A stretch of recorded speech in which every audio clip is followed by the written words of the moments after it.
Episode 1 की starting में हम जीहुन नाम के एक आदमी को देखते हैं जो कि अपनी मदर के साथ रहता है। आज जीहुन की बेटी का बर्थडे होता है और उसकी मदर उसे कुछ पैसे देती है ताकि वो अपनी बेटी को डिनर पर ले जाए। जीहुन अपनी मदर को बोलता है कि उसे और भी पैसों की नीड है ताकि वो अपनी बेटी को गिफ्ट भी दे सके। अब उसकी मदर उसे कुछ पैसे और दे देती है। यहाँ जीहुन की फाइनेंशियल कंडीशन ठीक नहीं थी, उस पर बहुत ज्यादा कर्जा था, साथ ही उसका वाइफ से 3 साल पहले डिवोर्स हो गया था जिसका रीजन उसकी फाइनेंशियल कंडीशन ही थी। नेक्स्ट सीन में हमें बताया जाता है कि जीहुन की मदर घर चलाने के लिए सब्जी बेचने का काम करती है और अब वो घर से चली जाती है।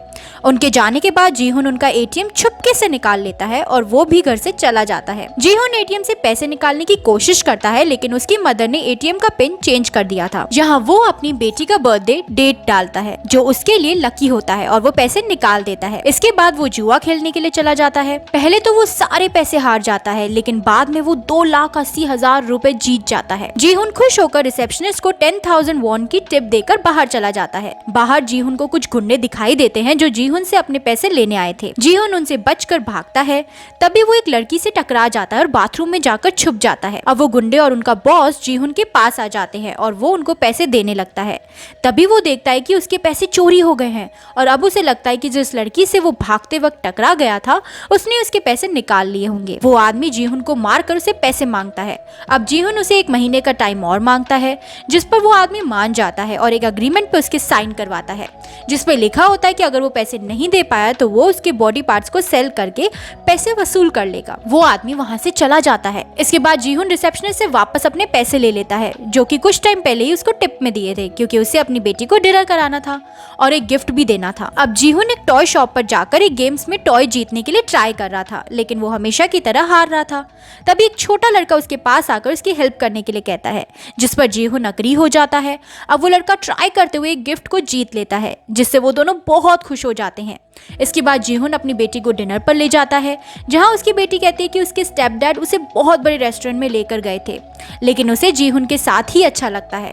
उसको फास्ट फूड खाना बहुत पसंद है लेकिन उसकी मदर उसे खाने नहीं देती। जीहुन उसे गिफ्ट में पिस्टल लाइटर गिफ्ट करता है क्योंकि उसने यही टॉय शॉप में जीता था, जिससे उसकी बेटी थोड़ी दुखी हो जाती है लेकिन वो अपने फादर के साथ रहकर बहुत खुश थी। जीहुन अपनी बेटी से प्रॉमिस करता है कि वो अगले बर्थडे में इससे भी अच्छा गिफ्ट लाकर देगा। साथ ही वो ये भी बोलता है कि वो स्मोकिंग करना छोड़ देगा। नाइट में जीहुन अपनी बेटी को घर छोड़ देता है जहाँ उसकी एक्स वाइफ उसे ज्यादा पसंद नहीं करती थी। घर जाते वक्त मेट्रो स्टेशन में जीहुन परेशान बैठा होता है। तभी उसके पास एक सेल्समैन आता है और ये एक एक्टर था। अब वो जीहुन को कहता है कि उसे एक गेम खेलना है जिसमें उसे जीतने के बाद 10,000 वॉन मिलेंगे। जीहुन इस गेम को खेलने के लिए अग्री हो जाता है। अब वो दोनों गेम खेलने लगते हैं जिसमें दोनों के पास एक एक कार्ड होता है। अब एक कार्ड को दूसरे कार्ड में मारने पर जिसका भी कार्ड पहले फ्लिप हो जाएगा वो गेम जीत जाएगा। अब वो कार्ड फ्लिप नहीं हो पाता तो सामने वाला हार जाएगा। अब जीहुन बार बार ट्राई करता है और वो फेल हो जाता है जहाँ पेनल्टी के लिए सिर्फ एक स्लैप मिलता है। स्टार्टिंग में तो उसे स्लैप बहुत कम लग रहे थे लेकिन बार बार फेल होने पर उसे स्लैप से बहुत हर्ट होने लगता है। अब फाइनली जीहुन जीत जाता है और सेल्समैन उसे 10,000 वॉन दे देता है। ये गेम थोड़ी देर और चलता है और फाइनली जीहुन 1,00,000 वॉन जीत जाता है। वो सेल्समैन जीहुन से कहता है कि बाकी के कुछ और गेम्स खेलकर इससे कहीं ज्यादा पैसे कमा सकता है लेकिन इस पर जीहुन उसे मना कर देता है कि उसे इतनी भी नीड नहीं है और वो पैसों के लिए ऐसे गेम्स नहीं खेलेगा।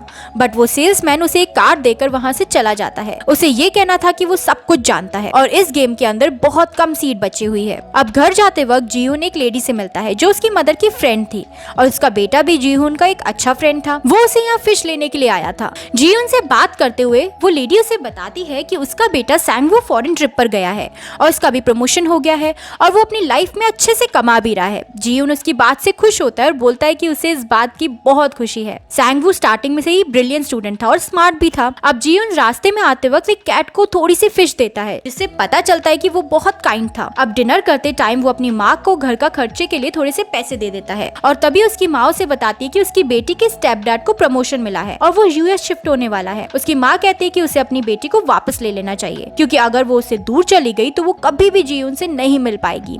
जीहुन ये सुनकर बहुत टेंशन में आ जाता है लेकिन अब वो कुछ नहीं कर सकता था क्योंकि उसे अपनी बेटी की कस्टडी लेने के लिए फाइनेंशियली कैपेबल होना पड़ेगा। नाइट में जीहुन को सेल्समैन की बात याद आती है और उस कार्ड में दिए हुए नंबर पर कॉल करता है। कॉल में एक आदमी जीयून से कहता है कि अगर उसे ये गेम ज्वाइन करना है तो उसे अपना नाम और स्टेट बताना होगा। अगले सीन में हम जीयून को एक रोड पर देखते हैं जहाँ पर उसके पास एक कार आकर रुकती है, जिसमें ड्राइवर जीयून से एक पासवर्ड पूछता है जिसका आंसर जीयून दे देता है, जो कि था रेड लाइट ग्रीन लाइट। अब जीयून उस कार के अंदर बैठ जाता है और वो कार में कुछ लोगों को बेहोश देखता है और तभी जीयून को भी बेहोश कर दिया जाता है क्योंकि वहाँ बेहोशी वाली गैस छोड़ दी जाती है। अब यहाँ ड्राइवर को मास्क पहनने की वजह से कुछ नहीं होता। अब अगले सीन में जीयून एक हॉल में जागता है जहाँ वो देखता है कि उसके कपड़े भी चेंज हो गए थे। जीयून अपने बेड से नीचे आता है और एक ओल्ड मैन को देखता है जो कि लोगों को काउंट कर रहा था। अब जीयून बोलता है कि लोगों के एक्चुअल नंबर बोर्ड पे लिखे हुए हैं जो कि 456 हैं। जीयून उस ओल्ड मैन का नंबर देखता है जो कि 001 था और जीयून का नंबर 456 था, मतलब वो लास्ट पार्टिसिपेंट था। अब वो ओल्ड मैन जीयून से कहता है कि वो जानता है कि यहाँ कितने लोग हैं, बट वो काउंट इसलिए कर रहा है कि उसके डॉक्टर ने उसे ऐसा करने के लिए बोला है। जीयून उस ओल्ड मैन से कहता है कि उनको इस एज में ऐसे गेम्स में ना आकर अपने घर पर रहना चाहिए और अपनी फैमिली के साथ एंजॉय करना चाहिए, लेकिन वो ओल्ड मैन उसे बोलता है कि वो ऐसा नहीं कर सकता क्योंकि सभी की फैमिली खुशहाल नहीं होती और साथ ही उस ओल्ड मैन को ब्रेन ट्यूमर भी है